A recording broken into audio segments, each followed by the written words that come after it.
You're not who we thought you were, my mother whispered, her face pale with shock as she stared at the documents scattered across my kitchen table. Just hours before, she had left my sister Celestina and her 3-month-old baby stranded at a gas station in the middle of a snowstorm, calling me in tears to clean up the mess. I had driven through the night in dangerous conditions to rescue them, opened my home, and given them everything they needed. But when the morning brought an unexpected visitor and the truth about my life came out, it didn't just change how my family saw me, it shattered 25 years of lies and revealed exactly why I had been keeping my distance from them all along. The plan for my Tuesday night had been beautifully simple. Finish reviewing the quarterly performance metrics from my development team in Spokane, order pad thai from Lotus Garden on Magnolia Boulevard, and lose myself in the latest season of that Nordic crime series everyone at the coffee shop had been raving about. It was exactly the kind of quiet, predictable evening I'd grown to treasure in my high-rise apartment in downtown Bellingham. I should have known that peace never lasted long in the Thorne family. At 30 years old, I'd finally constructed the life I wanted with the precision of an architect. Clean lines, organized systems, predictable rhythms. My corner unit on the 22nd floor of Meridian Tower had floor-to-ceiling windows that showcased a breathtaking view of Bellingham Bay, furniture selected for both form and function, and most importantly, blissful silence. No unexpected visitors, no manufactured crises, no last-minute disasters that somehow always became my emergency to solve. I'd fought tooth and nail for this sanctuary. After spending my 20s drowning in family dysfunction and serving as the perpetual fixer for everyone else's poor decisions, I'd learned the art of strategic distance. Birthday cards instead of birthday parties. Brief, polite phone calls instead of hours-long drama sessions. Holiday texts instead of holiday gatherings that inevitably ended in tears, accusations, and someone storming out. It wasn't cruelty, it was self-preservation, and it had worked beautifully for the past 3 years. My apartment reflected this hard-won peace. The living room was a study in minimalist elegance, a charcoal sectional sofa facing the windows, a glass coffee table that never accumulated clutter, built-in shelves lined with carefully curated books, and a few select pieces of art I'd collected during business trips to Seattle, Portland, and Vancouver. The kitchen was equally pristine, with granite countertops that gleamed under pendant lighting and appliances that looked like they belonged in a showroom but were actually used daily, just maintained with obsessive care. Everything had its place. Everything served a purpose. Nothing was there by accident or emotion. The bedroom continued the theme. A platform bed with crisp white linens changed every Sunday like clockwork, a single nightstand with a reading lamp and always exactly 3 books stacked in order of priority, and a walk-in closet organized by color and season with the military precision that had served me well in my professional life. Even my bathroom was a testament to order, with matching containers for everything and not a single item out of place on the marble vanity. This wasn't just my home. It was proof that I had successfully escaped the chaos that had defined my childhood and early adulthood. Every clean surface, every organized drawer, every moment of undisturbed quiet was a victory over the dysfunction I'd been born into. The dysfunction had roots that ran deep in the Thorne family tree. My mother, Delphine Aurora Thorne, had always been a force of nature. Beautiful, charming, and utterly unpredictable. She could light up a room with her laugh one minute and reduce everyone in it to tears the next. Growing up, our house had been like living inside a tornado. You never knew when the next crisis would hit, what form it would take, or who would be expected to clean up the aftermath. My sister Celestina had inherited many of Delphine's traits, the beauty, the charm, the tendency toward drama. But where Delphine was calculated in her chaos, Celestina was more genuinely lost. She made poor decisions not out of malice, but out of a combination of immaturity and a desperate need for attention that had never been properly addressed. And then there was me, The responsible one, the problem solver, the one who cleaned up messes, paid overdue bills, smoothed over family conflicts, and generally served as the adult in a household of people who refused to grow up. By the time I turned 27, I was completely burned out. I'd spent my entire adult life to that point managing crises that weren't my responsibility, enabling behavior that was ultimately destructive, and sacrificing my own peace and happiness to maintain some semblance of family stability. The breaking point had come 3 years ago, during what I now refer to as the Great Credit Card Incident. Delphine had convinced me to add both her and Celestina as authorized users on one of my credit cards, promising it was just for emergencies and that they would pay me back for any charges. Within 2 months, they'd racked up $8,000 in charges. Designer clothes, expensive dinners, a weekend spa trip, and various other purchases that could only be classified as emergencies if you had a very creative definition of the word. When I confronted them about it, expecting at minimum an apology and a payment plan, I instead got a lecture about how selfish I was being. According to Delphine, I made plenty of money and should be happy to help family members who were struggling. According to Celestina, I was being cruel and judgmental, and my attitude was driving the family apart. That was the moment I realized that no amount of helping would ever be enough. That no matter how much I sacrificed for them, it would always be viewed as the bare minimum of what I owed them as family. That my role in their lives wasn't daughter or sister, it was ATN and crisis management service. So I'd stepped back, paid off the credit card debt one final time, closed the account, and established firm boundaries about what kinds of help I would and wouldn't provide going forward. The response had been swift and predictable. I was accused of abandoning the family, of thinking I was too good for them, of being selfish and cruel, and a dozen other character flaws. But I'd held firm, and gradually, life had gotten quieter. Calmer, more manageable. I'd been particularly proud of how well I'd managed to insulate myself from family drama over the past year. When Celestina announced her pregnancy at 25, the result of a relationship with a man she'd known for 6 weeks who disappeared the moment he found out about the baby, I sent congratulations and a generous gift card, but politely declined to attend the baby shower. When she gave birth to little Phoenix 3 months ago, I sent flowers to the hospital, but avoided visiting during those first chaotic weeks when everyone was adjusting to the new reality. It wasn't that I didn't care about them. I did, deeply. But I'd learned the hard way that caring about the Thorne family often meant getting pulled into their gravitational field of poor decisions, emotional manipulation, and manufactured emergencies. And I'd worked too hard building my stable, peaceful life to risk losing it. My Tuesday evening routine had become something of a sacred ritual. I'd arrive home from my office in the Cascade building downtown, change into comfortable clothes, and spend an hour reviewing work from my teams in other cities. Then I'd order dinner from one of the carefully vetted restaurants that delivered to Meridian Tower, settle into my reading chair with my laptop, and catch up on reports while some carefully chosen background show played on my wall-mounted television. Tonight had been no different. I'd gotten through most of the Spokane team's monthly user engagement report, had my pad thai cooling on the kitchen counter, and was just settling in to start the latest episode of Arctic Crimes when my phone rang. The sight of Celestina's name on my phone screen at 11:47 p.m. made my stomach clench with familiar dread. My sister never called this late unless something was seriously wrong. And given her track record, seriously wrong could mean anything from a genuine emergency to a manufactured crisis designed to get attention and sympathy.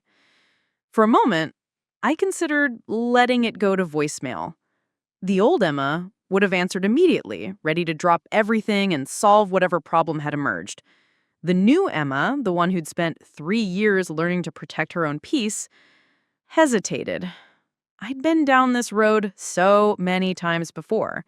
The frantic late-night phone calls, the dramatic stories of crisis and emergency, the desperate pleas for help that always seemed to involve money, time, or both. But then I heard it. Even through my apartment's excellent soundproofing, I could detect something in the background of the call that made my blood run cold. Not just Celestina's voice, which was shaky and distressed, but another sound underneath it. Higher pitched, more desperate. The unmistakable sound of a baby crying. Not just fussing or being mildly unhappy, the kind of crying that meant genuine distress. I answered on the fourth ring. Answered? Celestina's voice was barely recognizable, shaking with what sounded like cold and panic. Emma, please, I need help. I'm so sorry to call you like this, but I don't know what else to do. I don't know who else to call. I was already standing, moving toward my bedroom to grab clothes, my laptop forgotten on the chair. Something in her tone bypassed all my carefully constructed boundaries and went straight to my core protective instincts. This wasn't manufactured drama. This was genuine terror. Celestina, where are you? What's wrong? I had the phone pressed to my ear with my shoulder while I pulled jeans from my dresser drawer. I'm at a gas station, she said, her words coming out in sharp bursts, interrupted by chattering teeth. Somewhere outside Cascade Falls near mile marker 127. Mom, oh God, Emma, Mom just left us here. Left you where? What do you mean, left you? I dropped the jeans and grabbed the phone properly, needing to hear every word clearly. She was supposed to drive us to Aunt Magnolia's house in Timber Ridge for the week. You know how she's been saying she needed help with the baby, how she was feeling overwhelmed by having us stay at her place? Celestina's voice cracked, and in the background, Phoenix's crying intensified. But she's been acting so strange lately, Emma, saying horrible things about how I ruined my life, how Phoenix was a mistake, how she never asked to be a grandmother at her age. I stopped moving entirely. She said, what? It got worse today. Way worse. She was driving, and I was trying to keep Phoenix calm because she was fussing from being in the car seat for so long, and Mom she just started screaming about how she was tired of being responsible for everyone's mistakes, how she never signed up for this life, how she was done sacrificing her happiness for ungrateful children who never learned from their mistakes. Through the phone, I could hear the howling wind and the distant rumble of large trucks. The sound made my blood run cold. I'd been monitoring the weather reports all day because of a client meeting I had scheduled for tomorrow morning. A major storm was supposed to hit the mountain passes tonight, with dangerous wind and snow conditions that had prompted the state to issue travel advisories. Then what happened, Celestina? Tell me exactly what happened. She pulled into this gas station, Mountain View Express, and told us to get out. Just like that. She said she couldn't handle it anymore, that she was done being everyone's caretaker, and that we needed to figure out our own lives because she wasn't responsible for our poor choices. Celestina's voice broke completely. Emma, she just drove away. She didn't even wait to see if we got inside safely. She left us here in the middle of nowhere, and it's snowing so hard I can barely see across the parking lot, and Phoenixy won't stop crying, and I don't have enough money for a motel room or a taxi back to the city, and I don't know what to do. The baby's crying was getting louder in the background, that particular sound that meant she was genuinely distressed, not just fussy.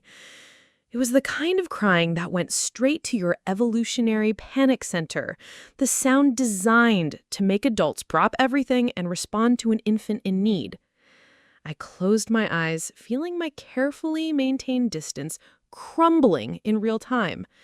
This was exactly what I'd been trying to avoid for 3 years. The late-night emergencies, the family crises that somehow always became my responsibility to solve. The guilt and manipulation and endless cycle of rescuing people who never seemed to learn from their mistakes. But as I stood there listening to my 3-month-old niece crying in distress while my sister fought back tears of panic and exhaustion, all of those rational arguments seemed suddenly insignificant. Okay, listen to me very carefully, I said, switching into the crisis management mode that I'd hoped never to use again. Are you inside the gas station right now? Yes, but the clerk keeps looking at us weird, and I don't know how long he'll let us stay here. There's only one other customer, and he left like 10 minutes ago. I think the guy working wants to close early because of the storm. How long has it been since Mom left? Maybe 25 minutes? Emma, I tried calling her, but she's not answering. I think she turned her phone off. I tried texting too, but nothing's going through. I was already in my bedroom, pulling on a thick wool sweater and grabbing my warmest winter coat from the closet. What's the exact name of the gas station and what highway are you on? Mountain View Express. It's right off Highway 20 near mile marker 127. There's a big sign that says last gas for 50 miles and another one advertising some kind of local restaurant. I knew the area vaguely. Cascade Falls was about 90 miles northeast of Bellingham, up through some of the most treacherous mountain passes in Washington state. Under normal conditions, it was a 2-hour drive on winding mountain highways. In this weather, with the snow and wind, I could see my apartment windows 22 floors up. It could take 3 or more hours. And that was assuming the roads remained passable. Celestina, I want you to go to the counter right now and buy whatever you need for Phoenix C. Formula, diapers, bottles, baby food if she's eating that yet, whatever. Use my credit card if you don't have enough cash. You still have the number from when I gave it to you for emergencies last year, right? She said, you gave me my card information when I was having trouble with my car insurance. I wrote it down in my phone. Good. This definitely qualifies as an emergency. Get some food for yourself, too, and something warm to drink. Buy a few bottles of water, some snacks, maybe a blanket if they sell them. Stay inside where it's warm and do not leave that building under any circumstances. Do you understand me? Emma, you're not thinking of, I'm coming to get you. Both of you. The silence that followed was only filled with the sound of wind howling outside the gas station and Phoenix's continued crying, though it seemed to be getting slightly less frantic. Emma, no, you can't drive in this weather. I can see the road from here and it's completely white. There's no way you can make it up here safely. What if something happens to you? What if you get in an accident because of us? Nothing's going to happen to me. I was already grabbing my keys from the ceramic bowl by my front door, my wallet, my phone charger, and the emergency road kit I kept in my hall closet. Celestina, I want you to go to the counter right now and buy whatever you need for Phoenix E. Formula, diapers, bottles, baby food if she's eating that yet, whatever. Use my credit card if you don't have enough cash. You still have the number from when I gave it to you for emergencies last year, right? She said, Mountain View Express. It's right off Highway 20 near mile marker 127. There's a big sign that says last gas for 50 miles and another one advertising some kind of local restaurant. I knew the area vaguely. Cascade Falls was about 90 miles northeast of Bellingham, up through some of the most treacherous mountain passes in Washington state. Under normal conditions, it was a 2-hour drive on winding mountain highways. In this weather, with the snow and wind, I could see my apartment windows 22 floors up. It could take 3 or more hours. And that was assuming the roads remained passable. Celestina, I want you to go to the counter right now and buy whatever you need for Phoenix E. Formula, diapers, bottles, baby food if she's eating that yet, whatever. Use my credit card if you don't have enough cash. You still have the number from when I gave it to you for emergencies last year, right? She said, you gave me your card information when I was having trouble with my car insurance. I wrote it down in my phone. Good. This definitely qualifies as an emergency. Get some food for yourself, too, and something warm to drink. Buy a few bottles of water, some snacks, maybe a blanket if they sell them. Stay inside where it's warm and do not leave that building under any circumstances. Do you understand me? Emma, you're not thinking of, I'm coming to get you. Both of you. The silence that followed was only filled with the sound of wind howling outside the gas station and Phoenix's continued crying. Celestina, I know what I said about my boundaries, and I still mean them, but this is a different situation. This isn't just someone asking me to bail them out of a financial struggle. This isn't a late-night emergency. This is my 3-month-old niece stranded on the side of the road in a snowstorm. It's not a sacrifice for me to insist on getting you guys home safely. She was right, and we both knew it. 3 years ago, when I'd finally established those boundaries after the credit card incident, I'd been very clear about my limitations. I had explained that I couldn't continue to be the family's emergency contact, that everyone needed to develop their own support systems and coping mechanisms, and that I couldn't sacrifice my own stability and peace of mind to fix everyone else's problems. I'd been firm about it because I'd known that if I left any wiggle room, any exceptions to the rule, I'd end up right back where I started, exhausted, broke, and resentful. But as I stood in my pristine apartment, listening to my 3-month-old niece crying in the background of a phone call from a gas station in the middle of a blizzard, all of those carefully reasoned boundaries seemed suddenly irrelevant. This wasn't about enabling poor decision-making or rescuing someone from the consequences of their own actions. This was about a baby who had no choice in any of this, who was cold and scared and dependent on the adults in her life to keep her safe. This was about my sister, who, for all her flaws, had never deliberately put anyone in danger. And this was about my mother, who had apparently crossed a line tonight that I'd never imagined she was capable of crossing. "Celestina," I said, my voice firm with decision that surprised even me, "I am not leaving you in Phoenix stranded in a gas station during a blizzard. End of discussion. I don't care what boundaries I set or what promises I made about not getting involved in family crises. This isn't about family drama. This is about basic human decency." "Emma, listen to me. I'm going to hang up now and get ready to leave. I'll call you back in 15 minutes to make sure you got everything you need from the store. Then I'll call you again when I'm halfway there to check in. And then I'll call you when I'm close so you can be ready to move quickly when I arrive. Do not leave that building. Do not get in anyone else's car. Do not do anything except stay warm and take care of Phoenix until I get there. What if the roads are too dangerous? What if you can't make it?" I looked out my windows at the storm raging outside, at the snow that was now falling so heavily I could barely see the building across the street. She was right to be worried. This was going to be one of the most dangerous drives I'd ever attempted. "Then I'll call you and we'll figure out another plan. Maybe I'll contact the state patrol and see if they can help, or find you a place to stay overnight until the storm passes. But Celestina, I promise you this. I will not abandon you the way Mom did tonight. Whatever it takes, we'll figure this out together." "I love you, Emma," she said, and I could hear tears in her voice now. "I love you, and I'm sorry for all the times we made you feel like you had to choose between helping us and taking care of yourself. I love you too, and I'm gonna see you soon. Take care of that baby and take care of yourself." I hung up before she could argue further and spent the next 10 minutes preparing for what I knew would be one of the most dangerous and important drives of my life. By midnight, I was behind the wheel of my Subaru Forester, conducting one final check of my emergency preparations before pulling out of the heated underground parking garage beneath Meridian Tower. I'd thrown together a comprehensive survival bag: extra clothes for both an adult and infant, multiple blankets, water bottles, energy bars, a first aid kit, flashlights, phone chargers, jumper cables, and even a small camp stove with fuel in case we got stranded somewhere. My car was well equipped for winter driving: all-wheel drive, relatively new snow tires, and an emergency kit I'd assembled after moving to Washington and learning to respect mountain weather. But I'd never planned on testing it in conditions like this. The storm had intensified dramatically since Celestina's call.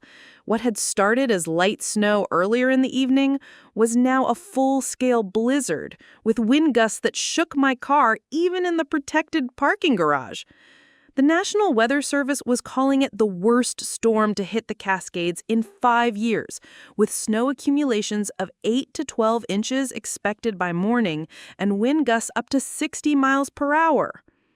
As I pulled onto Magnolia Boulevard, my windshield wipers immediately started fighting a losing battle against the heavy, wet snow. The streets of Bellingham were already treacherous, with a solid layer of white coating the asphalt and only the occasional set of tire tracks marking where other brave or foolish drivers had passed before me. The city had that eerie, muffled quality that comes with heavy snowfall.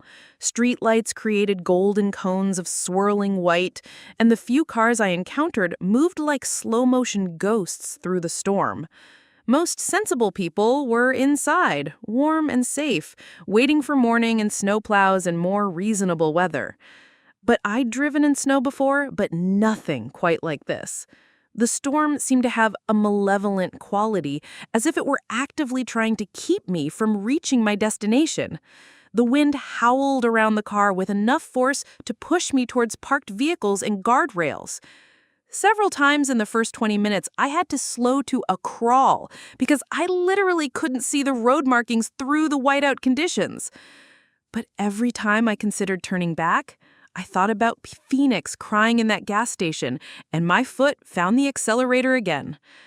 The drive from my apartment to the highway on-ramp normally took 15 minutes.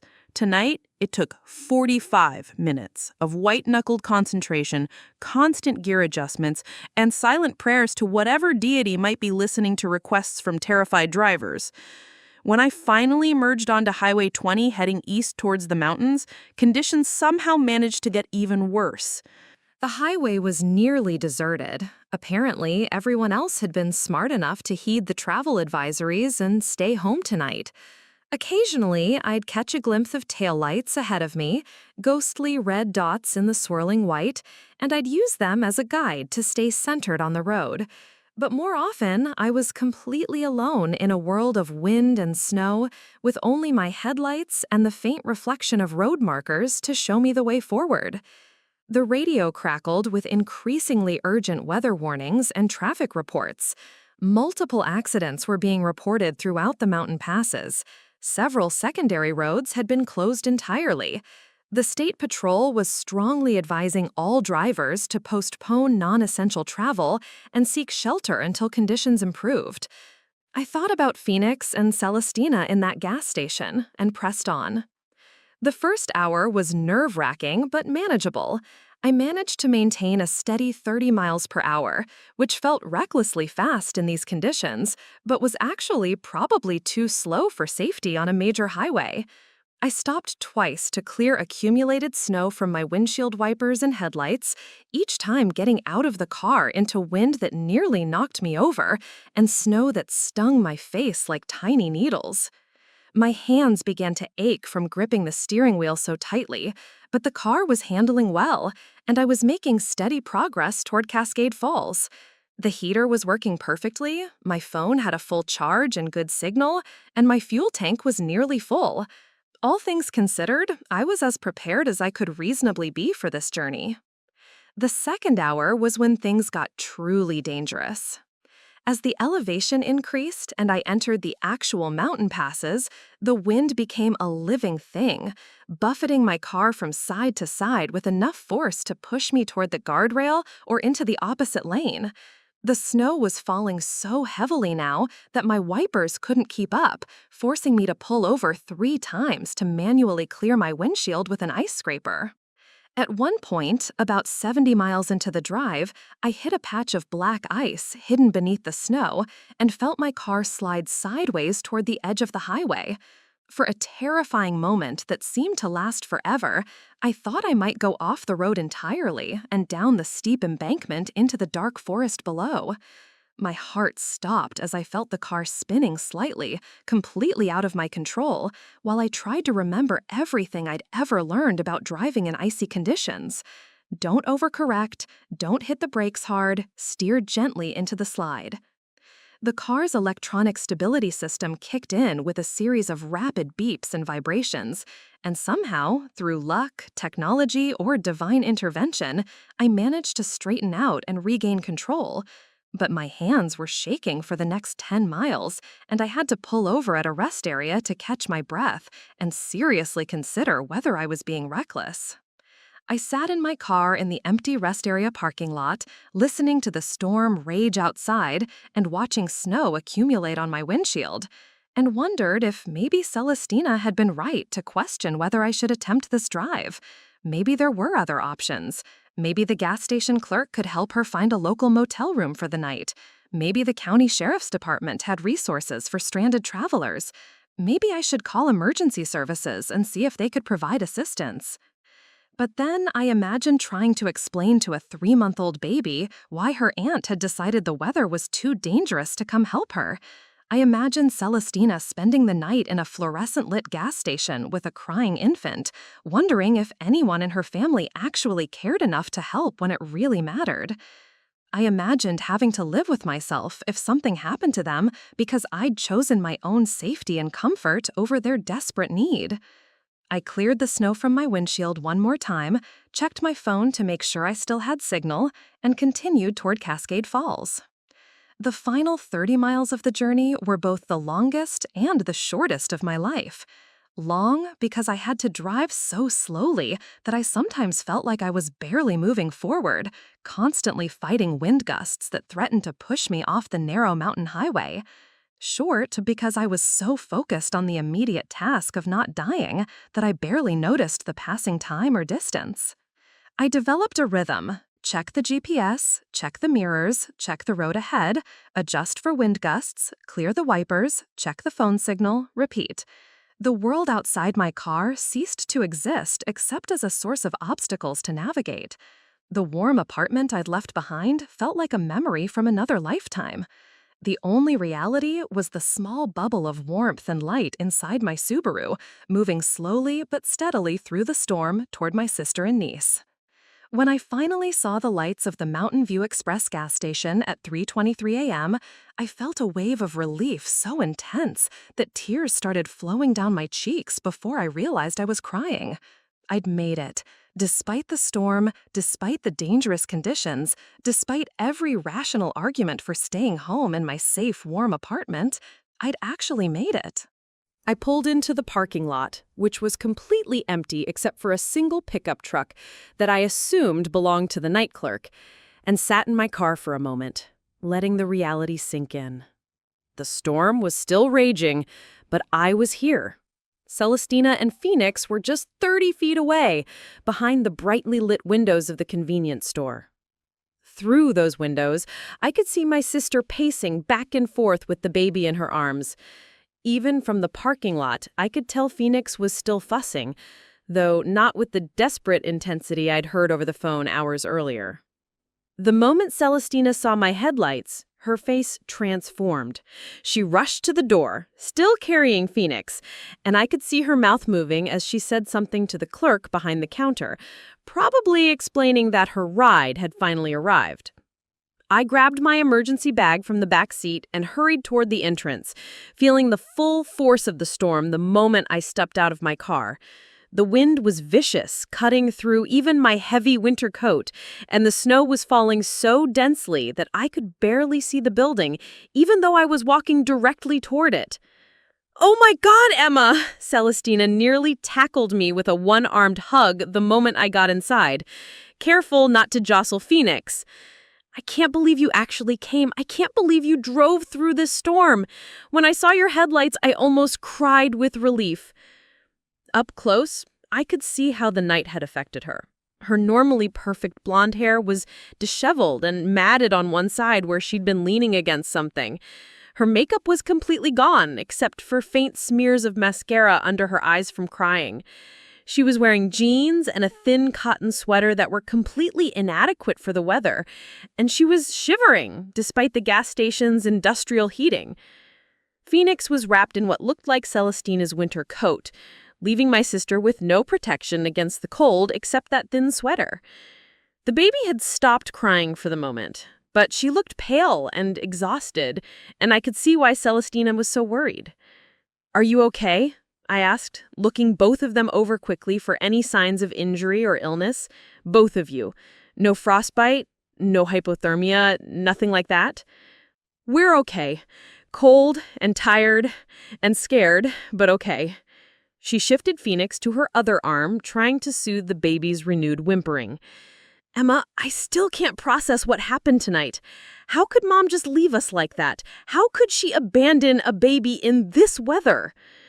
I didn't have an answer for that question, and I suspected it was going to haunt me for a long time. The Delphine Thorne I'd grown up with was certainly capable of dramatic exits, emotional manipulation, and selfish behavior. But abandoning her daughter and infant granddaughter at a gas station during a blizzard felt like something beyond normal family dysfunction. It felt genuinely dangerous, genuinely cruel in a way that seemed out of character even for her. "We'll figure it out later," I said, taking charge of the practical matters that needed immediate attention. Right now, we need to get both of you somewhere warm and safe. Did you get everything you need for Phoenix? Celestina gestured to several plastic bags on a nearby table. Formula, diapers, some snacks for me. The clerk, his name is Marcus, was really nice about letting us stay. I think he was supposed to close at midnight, but he stayed open for us. I looked over at the young man behind the counter, who appeared to be in his early 20s with kind eyes and the patient expression of someone who'd spent the last 3 hours dealing with a crying baby and a stressed-out mother. He gave me a grateful nod when our eyes met. "Thank you," I told him sincerely, pulling out my wallet. "Thank you for taking care of them. How much do I owe you for their purchases?" $23.50. And honestly, it was no problem. I've got a baby sister at home, so I get it. Glad to see they have family who cares enough to come out in weather like this. I handed him $30 and told him to keep the change, which seemed inadequate given what he'd done for my family, but it was all I could think of in the moment. Getting Celestina and Phoenix from the gas station to my car required careful coordination and speed. I moved my Subaru as close to the entrance as possible and then helped Celestina gather all their supplies while she kept the baby bundled and protected from the wind. The storm outside was brutal, the kind of cold that takes your breath away and makes your face hurt within seconds. The transfer took less than 2 minutes, but by the time we were all settled in the car with the heater running, we were all shivering and covered in snow. Once we were safely inside, I faced the daunting reality of the return trip. If the drive to Cascade Falls had been dangerous with just myself to worry about, driving back to Bellingham with my sister and infant niece as passengers was going to require even more caution and care. But as I pulled out of the gas station parking lot and began the long journey home, I felt something I hadn't experienced in years when it came to family matters. A sense of pure, uncomplicated rightness. This was what family was supposed to do for each other. This was what love looked like when translated into action. The return trip to Bellingham took nearly 4.5 hours, the longest, most nerve-wracking drive of my entire life. What should have been a 2-hour journey under normal conditions became an odyssey of creeping along mountain highways at 15 miles per hour, stopping every few miles to clear ice from my windshield wipers, and listening to Phoenixy alternate between exhausted sleep and periods of inconsolable crying that nothing seemed to help. The storm hadn't abated. If anything, it had intensified. The wind now came in violent gusts that shook my Subaru like it was a toy car, and the snow was falling so heavily that my headlights could barely penetrate more than 10 feet ahead. Several times, I had to pull over completely and wait for brief lulls in the whiteout conditions just to see where the road was. Celestina tried to stay awake to help with navigation and to keep me alert during the most dangerous stretches, but exhaustion and stress eventually won out. About an hour into the return journey, she fell into a fitful sleep against the passenger window, one hand still resting protectively on Phoenixy's makeshift car seat arrangement, which left me alone with my thoughts, the storm, and a growing sense of unease about what had actually happened earlier that evening. The more I drove through that howling darkness, the more Delphine's behavior seemed not just cruel, but completely inexplicable. My mother had many flaws. She was manipulative, dramatic, often selfish, and had a talent for making every situation about herself. But she'd never been actually dangerous. She'd never put anyone at real physical risk, especially not a baby. I'd spent the first 30 years of my life cataloging my mother's various personality disorders and character defects. She was narcissistic, yes. She was emotionally manipulative, absolutely. She had a tendency to create crises for attention and to play family members against each other for her own amusement. But underneath all of that dysfunction, I'd always believed there was some bedrock of maternal instinct that would prevent her from truly endangering her children or grandchildren. Yet tonight, She'd driven her daughter and 3-month-old granddaughter to a remote location during one of the worst storms in years and simply abandoned them.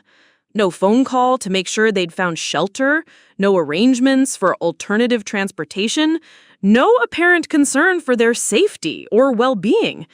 It didn't make sense, even by Delphine Thorne's twisted logic. As I navigated another treacherous curve on Highway 20, my mind kept circling back to something Celestina had said during our phone conversation. She'd mentioned that Delphine had been acting strange lately and saying horrible things. In my concern for their immediate safety, I'd glossed over those details, but now they seemed important. What kind of strange behavior? What kind of horrible things?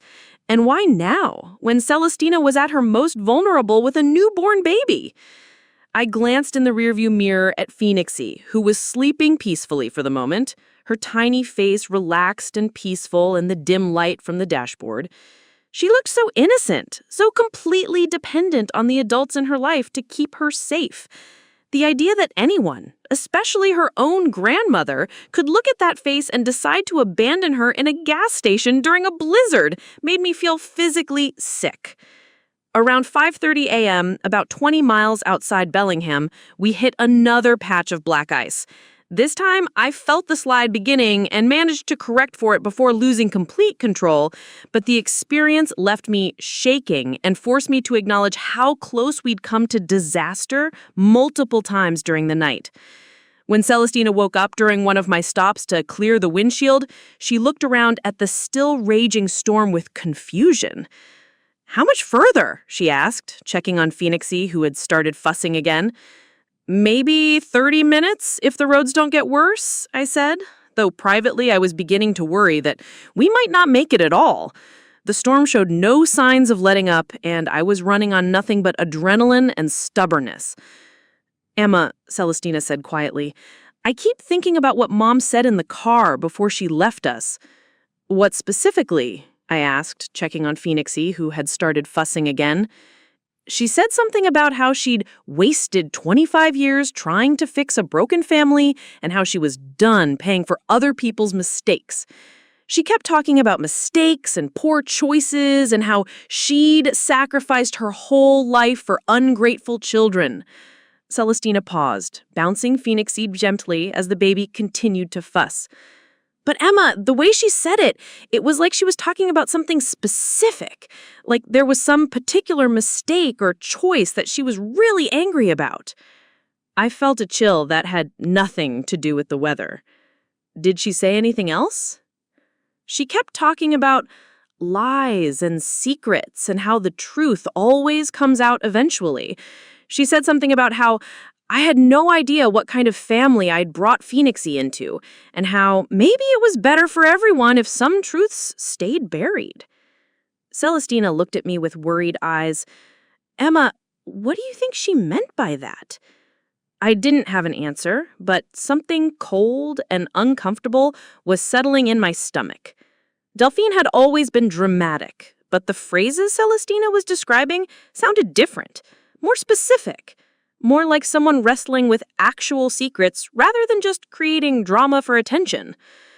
"I don't know," I said finally, "but maybe when we get home and everyone's had some sleep, we can call her and try to understand what happened tonight." Celestina nodded, but I could see in her expression that she was as unsettled as I was by our mother's strange behavior. We finally pulled into the parking garage beneath Meridian Tower at 7:45 a.m. The storm was still raging outside, but the city was beginning to wake up despite the weather. Snowplows were working the main streets, and I could see lights coming on in apartments across the city as people prepared to face what would clearly be a challenging day.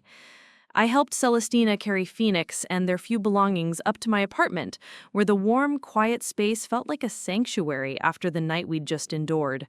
My pristine living room, which had seemed so important just 8 hours earlier, now felt almost irrelevant compared to the basic human need for warmth and safety. I settled Celestina and Phoenix in my guest room, which I hastily converted into a makeshift nursery using towels as blankets and a large dresser drawer lined with soft pillows as a temporary crib. It wasn't ideal, but it was warm and safe, and after the night we'd just been through, that felt like luxury. "Emma," Celestina said as I was showing her where I kept the extra blankets and explaining how the guest bathroom worked, "I don't know how to thank you for this, for coming to get us, for bringing us here, for risking your own safety in that storm. I know this goes against all the boundaries you set up, and I know we haven't been the family you deserved over the past few years. You don't need to thank me," though I was touched by her gratitude and her apparent insight into our family dynamics. "You're my sister, and Phoenix is my niece. This is what family should do for each other." "Is it, though?" she asked quietly, settling onto the guest bed with Phoenix finally sleeping peacefully in her arms. "Because what Mom did tonight, that's not what family does. And honestly, Emma, the way our family has treated you for the past few years, that's not what family does either." I paused in the doorway, surprised by the maturity and self-awareness in her voice. The Celestina I remembered was often too caught up in her own drama to see the bigger picture of family dynamics.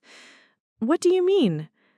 "I mean, the way we've all acted like you were being selfish for wanting boundaries and a peaceful life. The way Mom especially has talked about you behind your back like you think you're too good for us now.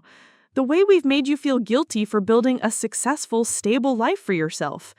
Her voice was thick with exhaustion, but there was something else there too, a clarity I'd never heard from her before. "The way we've treated you like a bank account and a crisis hotline instead of a sister and daughter. The way we've taken your help for granted while simultaneously resenting you for being more successful than us." I felt tears pricking at my eyes. This was a conversation I'd imagined having with my family members dozens of times, but I'd never expected it to actually happen. "Celestina, no, let me say this while I have the courage. Tonight, when I was sitting in that gas station thinking we might be stuck there all night, or worse, the only person I wanted to call was you. The only person I trusted to actually help us was you. And that's been true for years, Emma. Every crisis, every emergency, every time something goes wrong, you're the one we expect to fix it. But we've never appreciated it. We've just taken it for granted." She looked down at sleeping Phoenix. "I never want my daughter to grow up in the kind of family where love is conditional on how much you're willing to sacrifice for other people's poor decisions." I sat on the edge of the bed, suddenly feeling the weight of the sleepless night and the emotional turmoil of the past several hours. I don't understand what's happening with Mom. The woman who raised us was selfish and dramatic, but she wasn't cruel. She wasn't dangerous. What she did tonight, abandoning you and Phoenix in a blizzard? I don't know where that came from." "That's what I keep thinking too," Celestina agreed. "It was like she was a completely different person, like something had just snapped inside her and all the normal rules about how you treat family didn't apply anymore." We both fell quiet, listening to the sound of the storm finally beginning to die down outside my windows and the peaceful rhythm of Phoenix's breathing. By 9 a.m., I'd settled Celestina and the baby as comfortably as possible in my guest room and had collapsed on my couch, intending to grab a few hours of sleep before dealing with the aftermath of the night's events. I was physically and emotionally exhausted, but I also felt something I hadn't experienced in years when it came to family matters. A sense of having done the right thing without reservation or resentment. I had barely closed my eyes when my phone started ringing. The caller ID showed Delphine's name, and for a moment I considered letting it go to voicemail. I wasn't sure I was ready to have whatever conversation was about to happen, especially not while running on no sleep and high stress. But I answered anyway. "Emma?" My mother's voice sounded strange, shaky and uncertain in a way that was completely unlike her usual confident, dramatic delivery. "Hello, Mom? Is Celestina with you? And the baby?" "Yes, they're both here. They're safe." I kept my voice neutral, though inside I was seething with anger about what she'd put them through. "Oh, thank God." The relief in her voice sounded genuine. "I've been so worried. I tried calling Celestina, but her phone keeps going straight to voicemail." I felt a surge of anger so intense it surprised me. "You've been worried? Mom, you abandoned them at a gas station in the middle of a blizzard. You left a 3-month-old baby stranded in one of the worst storms in years. Emma, you don't understand. I didn't mean for it to happen like that. I was just so overwhelmed and I needed some space to think. And you needed space to think, so you left them at a gas station? In a snowstorm? What if I hadn't been able to come get them? What if something had happened to them?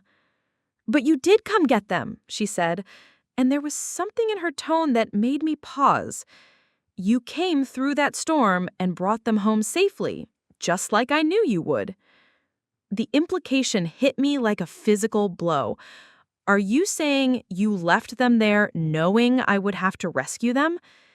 Emma, no, that's not... Because that's what it sounds like. It sounds like you created a crisis that you knew I would have to solve, regardless of what I'd said about boundaries and not getting involved in family emergencies. You're twisting this around, Delphine said, and now her voice was taking on the defensive, manipulative tone I knew so well. I made a mistake, yes. I was overwhelmed and I acted impulsively, but everything worked out fine because you were there to help, just like you always are. Everything did not work out fine. I drove through the most dangerous conditions I've ever experienced. Celestina and Phoenix spent hours in a gas station, not knowing if anyone was coming for them. We could have all been killed tonight because of your impulsive decision. Don't be so dramatic, Emma. You're a good driver, and you have a safe car. I knew you'd be careful. The casual way she dismissed the genuine danger we'd all been in made me feel sick with rage. But underneath the anger, I was beginning to sense something else, a pattern that I'd never fully recognized before. Mom, I'm starting to think that a lot of the family crises over the years haven't been as random or unavoidable as they seemed. The silence that followed was long enough to be uncomfortable. Emma, I think you're overtired and upset. Maybe we should have this conversation when you've had some rest. No, I think we should have this conversation right now. I want you to come over here. I want to talk to you and Celestina together about what happened last night and why it happened. I don't think that's a good idea. Celestina is probably angry with me, and you're clearly angry with me, and... Mom, come over here. Now. We're going to figure this out like adults. Another long pause. Fine, she said finally. I'll be there in an hour. She hung up without saying goodbye, leaving me staring at my phone and wondering what exactly I was about to walk into. Delphine arrived at my apartment building exactly 1 hour later, which should have been my first clue that something was off. My mother was chronically late to everything. It was one of her signature power moves, keeping people waiting as a way of asserting control and importance. The fact that she'd arrived precisely when she said she would suggested she was more unsettled by our conversation than she'd let on. When I opened my front door, I barely recognized the woman standing in my hallway. This wasn't the perfectly put-together Delphine Thorne I'd known my entire life. Her usually immaculate blonde hair was unwashed and roughly pulled back. She was wearing sweatpants and a wrinkled t-shirt under a winter coat that looked like she'd grabbed it from a closet floor. Most shocking of all, she wasn't wearing makeup, which revealed dark circles under her eyes and a general pallor that made her look older and more fragile than I'd ever seen her before. Emma, she stepped into my apartment without waiting for an invitation. We need to talk before you wake up Celestina. There are things about last night that you don't understand. Then explain them to me, I said, closing the door behind me and following her into my living room. She sat heavily on my couch, looking around my apartment with an expression I couldn't quite read. You've built a nice life for yourself here. Very controlled. Very separate from the rest of us. There was something in her tone that set off alarm bells in my head. Not quite accusatory, but definitely loaded with meaning I didn't understand. Mom, what happened last night? And don't give me another story about being overwhelmed or acting impulsively. Tell me the truth. She was quiet for so long, I started to wonder if she was going to answer at all. When she finally spoke, her voice was barely above a whisper. The truth is that I've been living a lie for 25 years, and last night I finally couldn't handle it anymore. I felt something cold settle in my stomach. What kind of lie? The kind that destroys families when it comes out. She looked at me with eyes that seemed decades older than they had just a few weeks ago. The kind that changes everything you think you know about the people you love. Mom, you're scaring me. Just tell me what's going on. She stood up abruptly and walked to my windows, looking out at the city still digging out from the storm. Do you know why I really left Celestina and the baby at that gas station? You said you were overwhelmed. I lied. She turned back to face me. I left them there because I couldn't stand to look at Phoenix for another minute. Because every time I see that baby, I'm reminded of the biggest mistake I ever made. And the lie I've been telling to protect someone who doesn't deserve protection. My blood was turning to ice, but I forced myself to stay calm. What mistake? What lie? The lie about who Celestina's father really is. The words hit me like a physical blow. I stared at my mother, trying to process what she'd just said. What are you talking about? Celestina's father was Robert Kellerman, the man you were married to when she was born, the man who died in that car accident when she was 2. Delphine laughed, but it was a bitter, broken sound. Robert Kellerman was a good man who loved Celestina like she was his own daughter, but he wasn't her biological father. I sat down heavily in my reading chair, feeling like the world had shifted beneath my feet. Then who was? That's the question that's been eating me alive for the past 3 months, ever since Phoenix was born and I started seeing the resemblance. Resemblance to who? She was quiet again, and I could see her struggling with whether to continue. Finally, she seemed to make a decision. Emma, there's something about our family that you've never known. Something about me that I've never told anyone, including you and Celestina. Something that I thought I could take to my grave. The cold feeling in my stomach was spreading through my entire body. What? When I was 23, before I met Robert, I was involved with someone. Someone I shouldn't have been involved with. Someone who was married and had children and a whole other life that I was just a secret part of. I stared at her, beginning to understand where this was going and hoping desperately that I was wrong. The affair lasted about 6 months. I knew it was wrong, I knew it couldn't go anywhere, but I was young and stupid and I thought I was in love. When I found out I was pregnant, I ended things immediately and never told him about the baby. Celestina, I said quietly. Celestina, she confirmed. I met Robert a few weeks later, and when I told him about the pregnancy, he offered to marry me and give the baby his name. He was a wonderful man, Emma. He loved Celestina completely, and he never once made her feel like she wasn't his real daughter. But she wasn't. No, she wasn't. And when Robert died in that accident, I thought the secret died with him. I thought I could just move forward and build a life for me and you girls without anyone ever having to know the truth. I was struggling to process this information, but there was something about her story that didn't make sense. Mom, why are you telling me this now? Why does seeing Phoenix remind you of this? The expression that crossed her face was pure anguish. Because when Phoenix was born and I first held her, I saw something in her face that I recognized. Something about the shape of her eyes, the way she holds her mouth when she cries. Features that aren't from Celestina's side of the family. The cold in my stomach was now a full-blown freeze. Features from her father's side? Features from her grandfather's side, Delphine whispered. Features that match the man who was Celestina's real father. I stared at her in horror as the full implication of what she was saying sank in. Mom, are you telling me that Celestina's baby daddy is related to Celestina's real father? I'm telling you that I think Marcus Webb, the father of Phoenix, might be the son of Thomas Webb, The man I had an affair with 26 years ago. The room seemed to spin around me. You think Celestina might have accidentally gotten pregnant by her own half-brother? Delphine burst into tears. Real, ugly, devastating tears that shook her entire body. I don't think, Emma. I know. I hired a private investigator 3 weeks ago to find out for sure. Marcus Webb is Thomas Webb's youngest son, which means Phoenix is...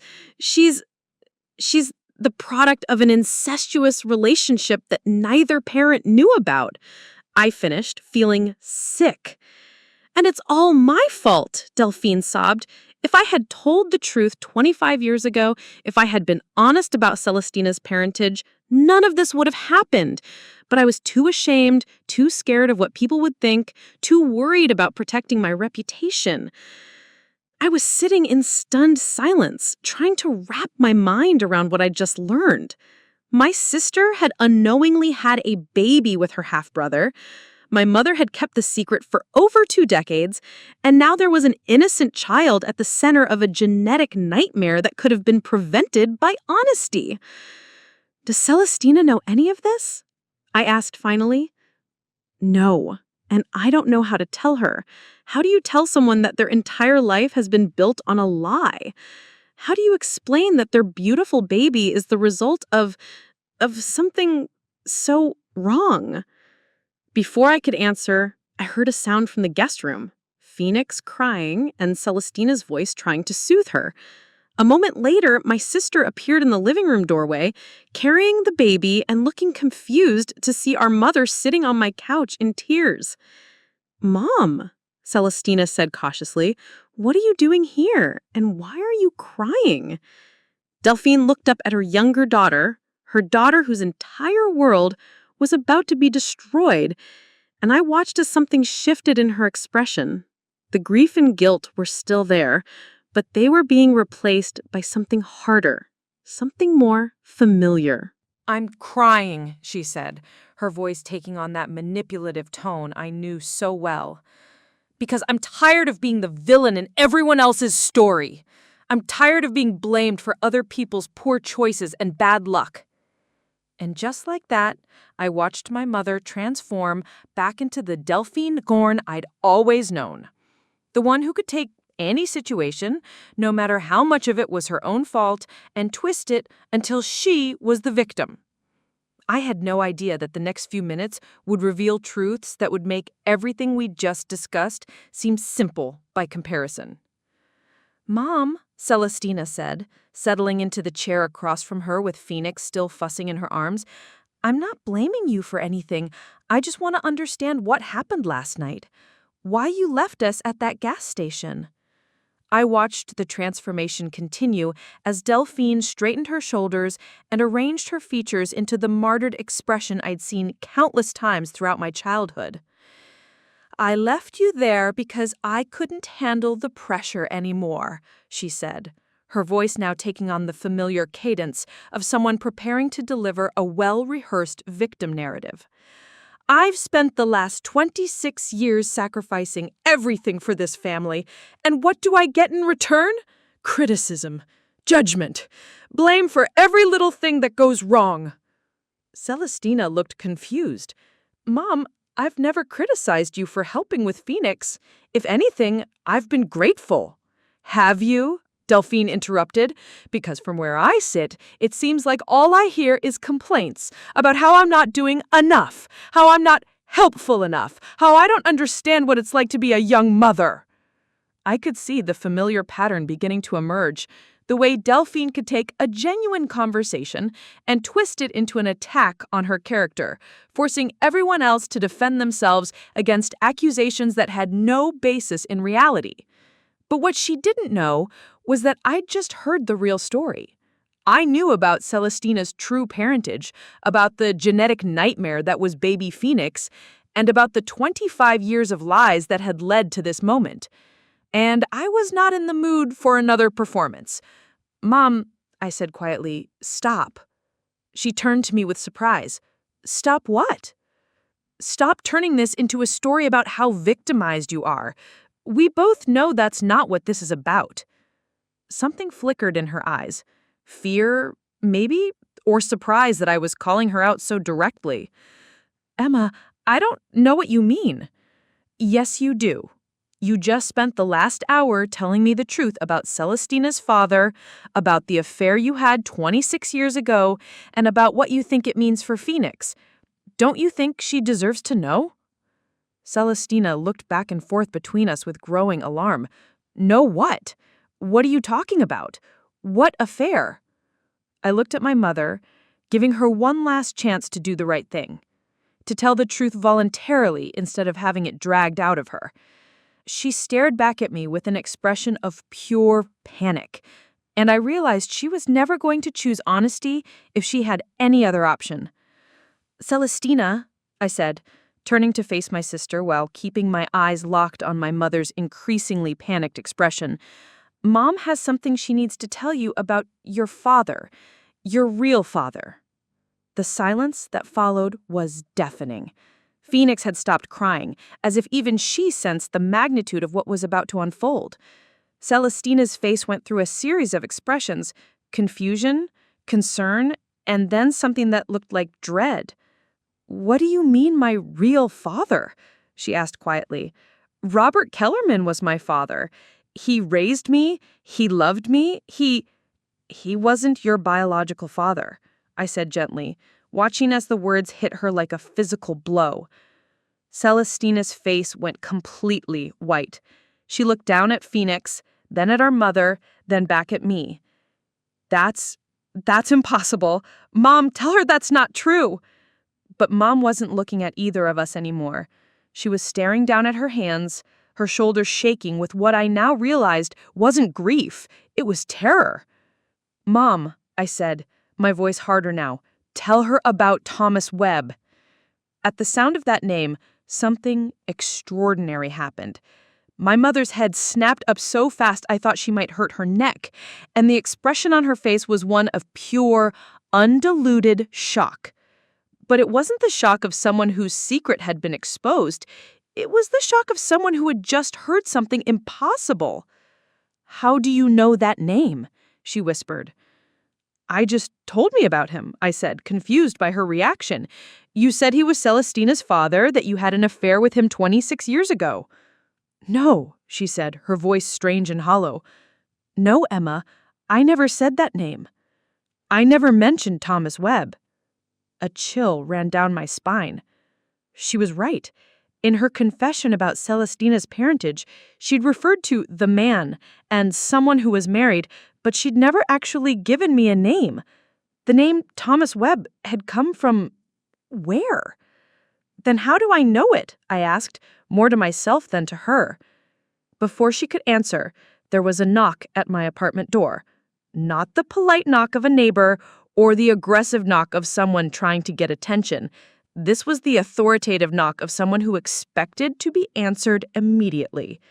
I looked at my mother, whose face had somehow gone even paler, and then at Celestina, who was holding Phoenix closer to her chest as if protecting her from some unseen threat.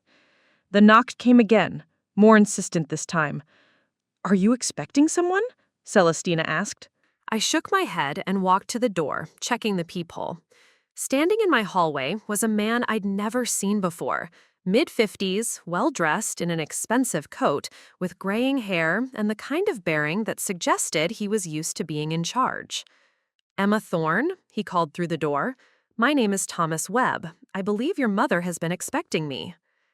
The world seemed to tilt sideways. I looked back at Delphine, who had gone so pale I thought she might faint. "How does he know where I live?" I asked her. "I don't know," she whispered, but something in her eyes suggested she was lying. The knock came a third time, and with it, a voice that was calm but implacable.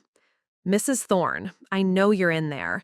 We need to talk about the private investigator you hired and about the accusations you've been making about my family." I opened the door. Thomas Webb was not what I had expected. Based on my mother's story about a secret affair 26 years ago, I'd been picturing someone closer to her age, someone who might look worn down by decades of keeping secrets. Instead, the man standing in my hallway looked like he'd stepped out of a boardroom, confident, well-groomed, and radiating the kind of quiet authority that comes with serious money and power.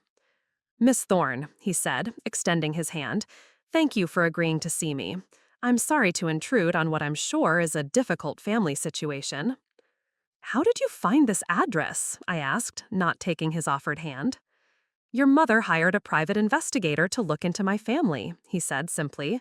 "When that investigator started asking questions about my son Marcus, I hired my own investigator to find out why. That investigation led me to your mother and to this apartment." I glanced back at Delphine, who was now sitting on my couch looking like she wanted to disappear entirely. "Mr. Webb," I said carefully, "maybe you should come in. It seems like there are some things that need to be clarified." He stepped into my apartment, and I immediately noticed two things. First, he was taller than I'd expected, with the kind of presence that filled a room. And second, when his eyes fell on Celestina holding Phoenix, his expression changed completely. "My God," he said quietly, "she looks just like Marcus did as a baby." Celestina's face went through another series of rapid changes. "You know Marcus? Marcus Webb?" "He's my son," Thomas said gently, "and I believe he's the father of your daughter." "But that's impossible," Celestina said, though her voice lacked conviction. "Marcus said his father was dead. He said he didn't have any family." Thomas's expression darkened. "My son has been estranged from the family for the past 3 years, ever since he decided that his trust fund and family connections were holding him back from finding his authentic self. He's been living under the assumption that cutting ties with us would somehow make him a better person." He looked at Delphine with something that might have been contempt. What he doesn't know is that his decision to disappear has made him the unwitting center of a very disturbing conspiracy theory. "It's not a theory," Delphine said, finding her voice for the first time since Thomas had arrived. "I know what I saw when I looked at that baby. I know the resemblance." "You know nothing," Thomas interrupted, his voice sharp enough to cut glass. "Because if you did, you would know that what you're suggesting is not just wrong, it's impossible." I felt like I was watching a tennis match where I didn't understand the rules. "Can someone please explain what's actually going on here?" Thomas looked at me with something that might have been sympathy. "Your mother hired a private investigator to research my family because she became convinced that my son Marcus and your sister were related. Specifically, she became convinced that they were half-siblings who had unknowingly entered into an incestuous relationship." The words hung in the air like a toxic cloud. "Based on what evidence?" I asked.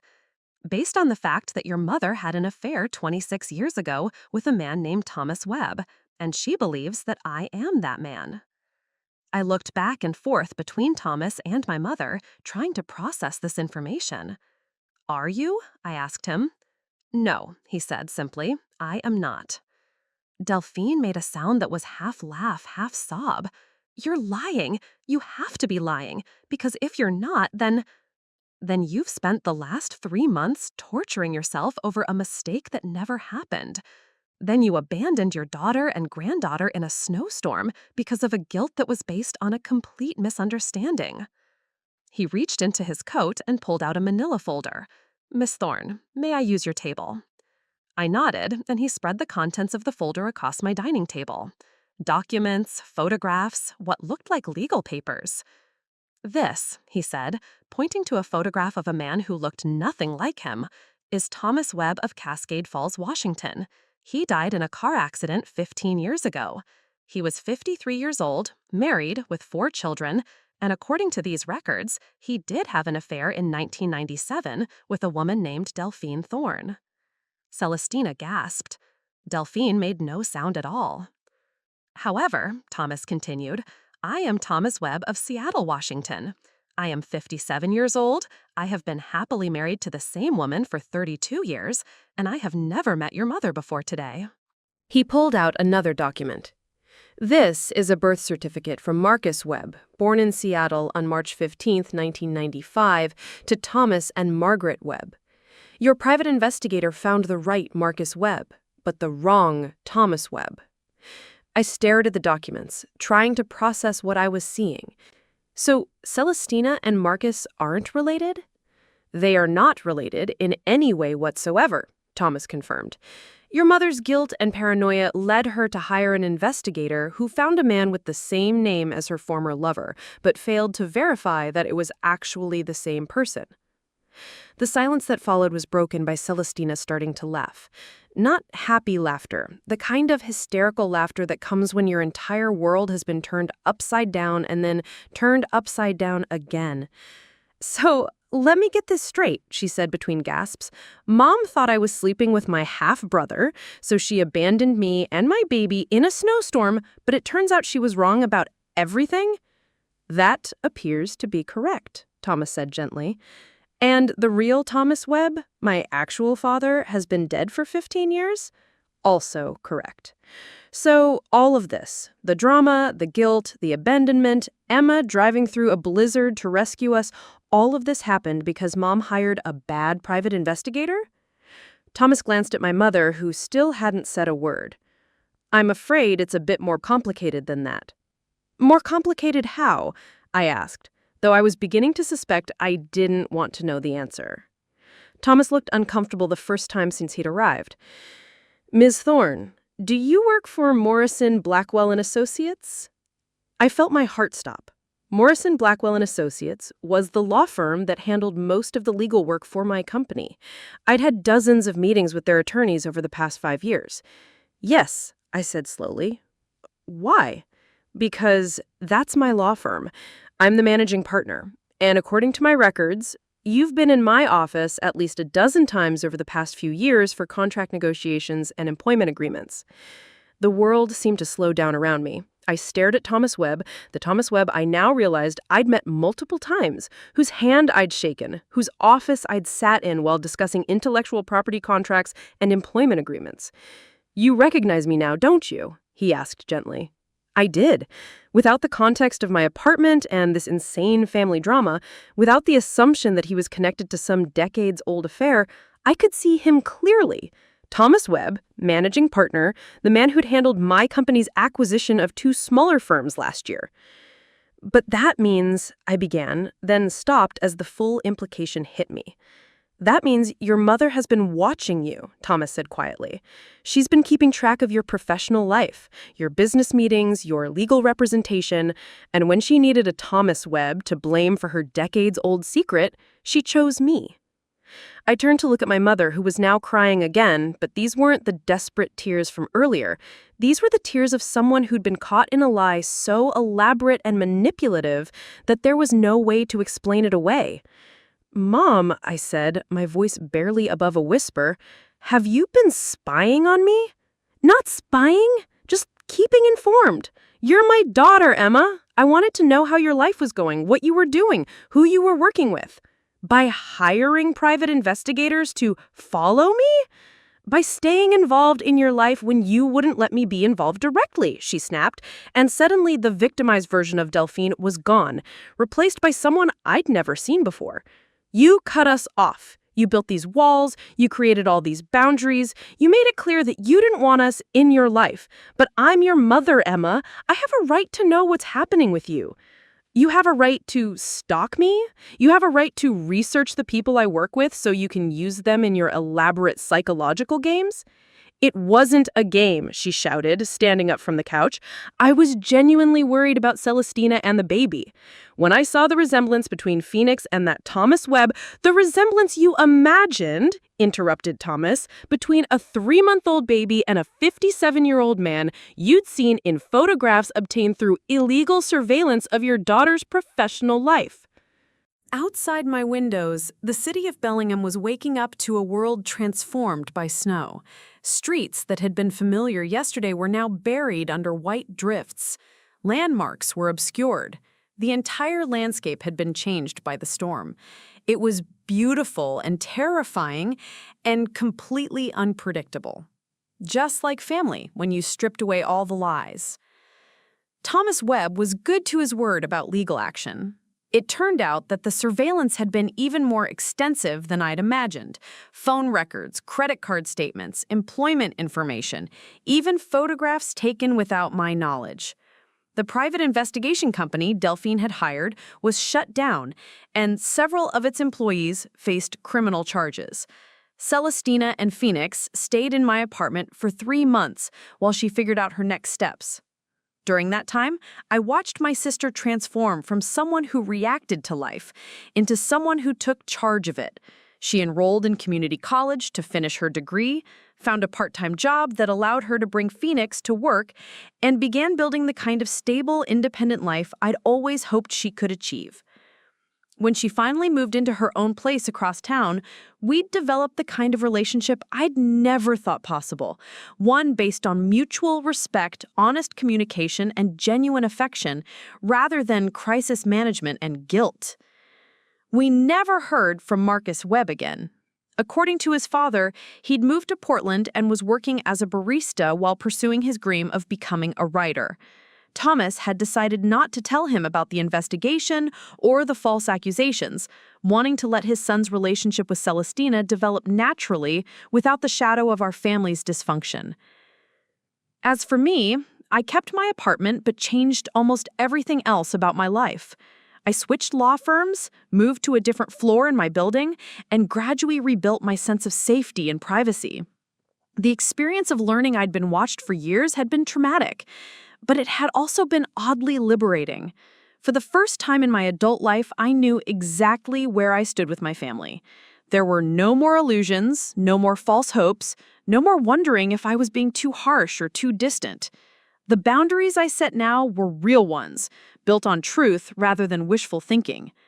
On a sunny morning in August, exactly 6 months after that terrible night in the snow, Celestina brought Phoenix over for our weekly coffee date. The baby was crawling now, babbling constantly, and showing no signs of the genetic problems that had never actually existed. "I got a letter from Mom yesterday," Celestina mentioned casually as we watched Phoenix explore my coffee table with intense curiosity. "Oh?